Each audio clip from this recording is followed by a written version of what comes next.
কিয়ামতের সামান্য দৃশ্য। মানুষের জীবন মৃত্যু আল্লাহ কর্তৃক নির্ধারিত। যার যতদিন হায়াত আছে সে পৃথিবীতে ততদিন বেঁচে থাকবে। আবার যার যেখানে যে অবস্থায় মৃত্যু লেখা আছে তাকে সেখানে সে অবস্থায় মৃত্যুবরণ করতে হবে। এ ব্যাপারে মানুষের কোনো হাত নেই। কিন্তু পৃথিবীতে কোনো কোনো সময় মানুষের এমন অবস্থায় মৃত্যু ঘটে যা বিবেকবান সকলের হৃদয়কে নাড়া দিয়ে যায়। ঘটনার আকস্মিকতায় বিস্ময়ে বিমূঢ় হয়ে পড়ে অনেকেই।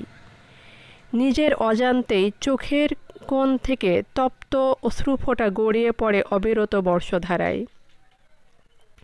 বর্ষণধারায়। ধৈর্য ধারণ করা অতি কঠিন হয়ে পড়া, তবুও সব কিছু মেনে নিতে হয়। কিন্তু হৃদয়ে যে গভীর ক্ষত হয় তা অমোচনীয় হয়ে থেকে যায়। কখনো ওই ঘটনা স্মৃতির পাতায় ভেসে উঠলে ডুকরে কেঁদে ওঠে মন। এমনই একটি বিষয় তুলে ধরতে ঘটনাটির অবতারণা। আমরা সাগরকূলের মানুষ। বিভিন্ন ঘাত প্রতিঘাত ও প্রতিকূলতা সহ্য করে আমাদের বেঁচে থাকা, বিপদ মাথায় নিয়ে আমাদের পথ চলা।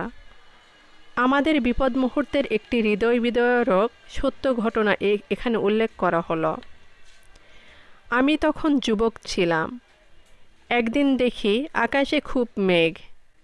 ভাবলাম ঝড় হতে পারে। পরিবারের সবাইকে হুঁশিয়ার করে দিলাম। সবাই বাইরে দাঁড়িয়ে আছি। হঠাৎ দেখি সাগরের দিক থেকে বিরাট জলোচ্ছ্বাস ৩৫ থেকে ৪০ ফুটের বেশি উঁচু হয়ে ধেয়ে আসছে আমাদের দিকে। তখন ভাবলাম বাঁচার আর কোনো উপায় নেই।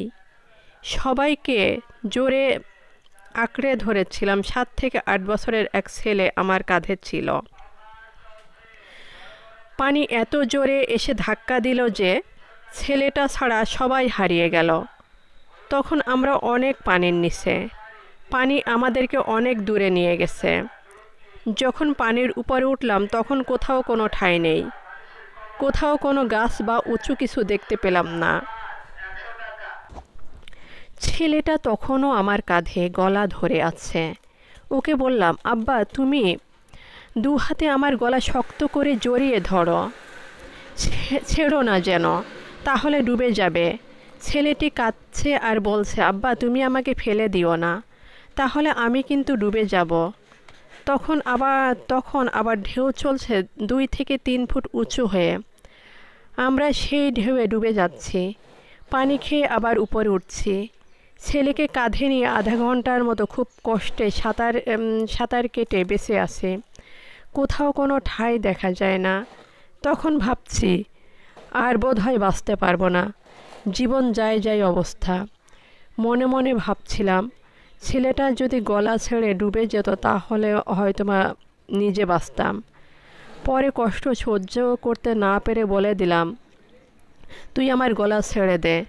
ছেলে তখন কেঁদে ফেলল আর কাঁদতে কাঁদতেই বলল, আব্বা তুমি আমাকে ছেড়ে দিও না, আমি ডুবে যাব।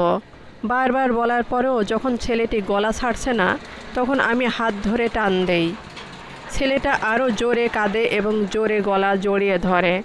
আমরা দুজনের কেউ মরতে চায় না, আবার কেউ বাঁচতেও পারছি না।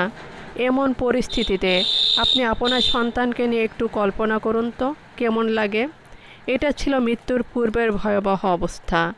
ছেলের কান্নাতে আমার আর মায়া হলো না। আমি ওর হাত টেনে কামড়িয়ে ধরলে সে আমার গলা ছেড়ে দেয়। সাথে সাথে ছেলেটি ডুবে যায়, পানির অনেক নিচে চলে যায়। তখন মনে মনে বললাম বেঁচে গেছি। এর মাত্র 5 মিনিট পর আমার পায়ে উঁচু গাছের ডাল লাগলো। আমি তার উপরে দাঁড়ালাম। সাথে সাথে ছেলেটির হৃদয় বিদীর্ণকারী কান্না জড়িত কথা কানে ভেসে উঠল। চোখে বাঁধ ভাঙা অশ্রু নেমে এলো। তখন ভাবছি এই তো ঠাঁই পেলাম।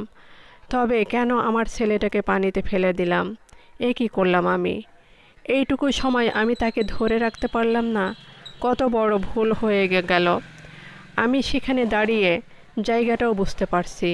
আমি পানি সরে গেলে ওখানে লাশ পাওয়া যাবে। 1.5 দিন পর পানি সরে গেল। আমি গাছে ছিলাম। একটু ক্ষুধাও লাগেনি, ঘুমও আসেনি। তারপর ছেলের লাশ সেখানে পেয়ে পেয়ে আরও কষ্ট হলো, যে কষ্ট আমি আজও ভুলতে পারছি না। আমার এখন কয়েকটা ছেলে মেয়ে, বয়স 60 বছর, তবুও ওই স্মৃতি আমাকে পাগল করে দেয়। তাই মাঝে মাঝে ভাবি, দুনিয়ার এই অবস্থা হলে কিয়ামতের দিন কী অবস্থা হবে, যেখানে কোনো দিন মরণ হবে না, কেউ কাউকে সাহায্য করবে না। দুনিয়ার এই ক্ষণস্থায়ী জীবনে মানুষ নিজেকে বাঁচাতে যদি কলিজার টুকরো প্রাণাধিক প্রিয় সন্তানকে ছুড়ে দিতে পারে, তাহলে কিয়ামতের ভয়াবহতায় মানুষ কী করবে সেটা চিন্তার বিষয়।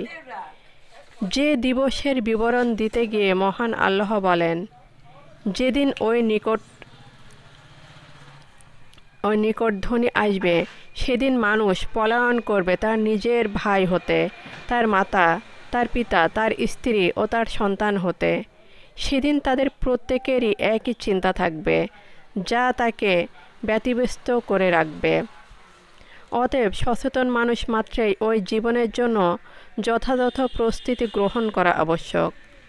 পাখির জীবনে সঠিক প্রস্তুতি অর্থাৎ সৎ আমল করতে না পারলে পরকালীন জীবনে কোনো আপনজন কাজে আসবে না, বরং সেদিন সবাই নিজেকে নিয়েই ব্যস্ত থাকবে, একান্ত আপনজনও পরিচয় দিবে না।